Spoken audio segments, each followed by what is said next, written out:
हर खबर पर होगी आपकी पकड़। डाउनलोड कीजिए एबीपी लाइव ऐप। देखिए, कोरोना काल में वक्त एक होकर मौत के वायरस से लड़ने का, लेकिन अब इस पर सियासत होने लगी है। पश्चिम बंगाल की मुख्यमंत्री ममता बनर्जी ने केंद्र के एक फैसले पर ऐतराज जताया है। पूरा मामला विस्तार से मेरे सहयोगी प्रकाश सिन्हा हमारे साथ मौजूद हैं, हमें समझाएंगे आगे, लेकिन पहले रिपोर्ट। कोलकाता में केंद्र की टीम, ममता बनर्जी का ऐतराज, राज्यपाल के सवाल। आपकी टीवी स्क्रीन पर 2 चिट्ठियां और एक तस्वीर है जो कोरोना के संकट काल में ये बता रही है कि जिस वक्त हमें इकट्ठा होकर कोरोना को हराना था, उस वक्त कैसे अधिकारों की आड़ में टकराव हो रहे हैं। पहले समझिए केंद्र सरकार की टीम का कोलकाता पहुंचना ममता बनर्जी को क्यों राज नहीं आया। लॉकडाउन के दौरान संक्रमण को रोकने के लिए ममता सरकार के उठाए गए कदमों पर गृह मंत्रालय ने चिंता जाहिर की थी। केंद्र ने राज्य की तैयारी का जायजा लेने के लिए टीम भेजी। केंद्र का यही फैसला ममता बनर्जी को नागवार गुजरा। ममता बनर्जी ने प्रधानमंत्री को चिट्ठी लिखकर अपना ऐतराज जाहिर किया। ममता बनर्जी ने चिट्ठी में लिखा, आदरणीय प्रधानमंत्री जी, गृह मंत्री ने मुझे फोन पर दोपहर करीब 1 बजे इस बारे में बात की। बताया कि केंद्र की टीम राज्य का दौरा करेगी, लेकिन ये टीम सुबह 10:10 पर ही कोलकाता पहुंच गई थी।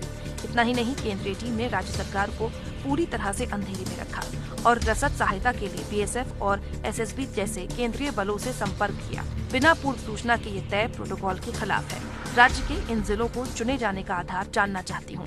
मुझे ये कहते हुए अफसोस हो रहा है कि बिना किसी ठोस वजह से मैं इसकी अनुमति नहीं दे पाऊंगी, क्योंकि ये संघीय ढांचे के खिलाफ है। ममता बनर्जी ने राज्य के अधिकारों का हवाला दिया तो राज्यपाल ने उनकी सरकार पर सवाल उठा दिए। 20 अप्रैल को राज्यपाल ने राशन बंटवारे में गड़बड़ी का आरोप लगाते हुए ममता बनर्जी को ही चिट्ठी लिख दी।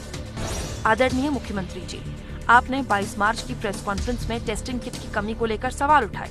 मैंने इस बारे में केंद्रीय स्वास्थ्य मंत्री से बात की। पता चला कि राज्य सरकार के पास पर्याप्त टेस्टिंग किट है, जो अभी बांटे ही नहीं गए हैं।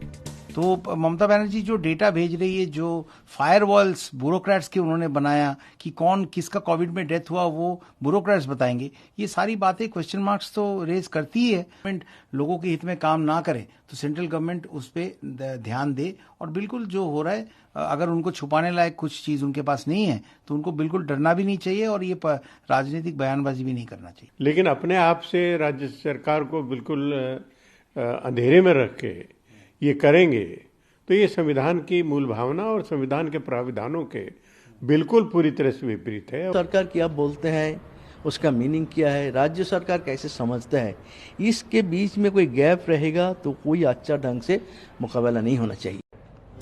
और आइए सीधे रुख करते हैं, प्रकाश सिन्हा इस वक्त हमारे साथ मौजूद हैं। प्रकाश, एक नया मामला केंद्र और राज्य के बीच आर पार का।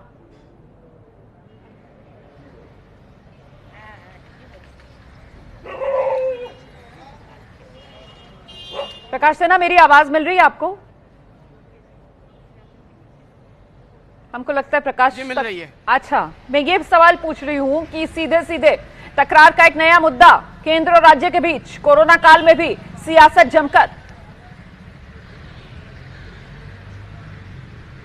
बिल्कुल रुमाना, हमने देखा है जब से कोरोना काल या कोरोना का आतंक शुरू हुआ है तब से ही राजनीति हो रही है, चाहे वो टेस्ट किट का मामला हो, चाहे वो राशन बंटन का मामला हो, या फिर अब केंद्रीय जो टीम आई है, 2 टीमें बंगाल के दौरे पे आई हैं, उसका मामला हो। यहाँ तक कि हालात इतने बुरे हैं कि आज सुबह राज्यपाल जगदीप धनखड़ को ट्वीट करके आवेदन करना पड़ा, अपील करना पड़ा राज्य सरकार को कि जो केंद्रीय टीमें आई हैं उनको मदद करे यहाँ राज्य की सरकार। तो कुल मिलाकर बयानबाजी जारी है।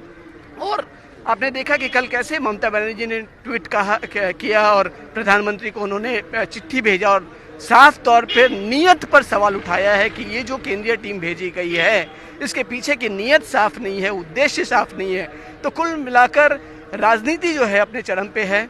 एक तरफ बंगाल के लोग जो है वो कोरोना के आतंक के साए में जी रहे हैं, दूसरी तरफ राजनीतिक पार्टियां जो है, ममता बनर्जी या फिर बीजेपी के नेता जो हैं वो लगातार बयानबाजी कर रहे हैं। अब देखना ये होगा जो केंद्रीय टीम आई है यहाँ बंगाल के दौरे पे, वो टीम जब निकलती है, दौरे पर निकलती है, तब राज्य सरकार की तरफ से उन्हें मदद की जाती है या फिर विरोध का सामना करना पड़ता है। बिल्कुल बड़ी बात आप कह रहे हैं, इसी पर हमारी नजर रहेगी। बहुत बहुत धन्यवाद आपका प्रकाश, हमारे साथ बने रहने के लिए।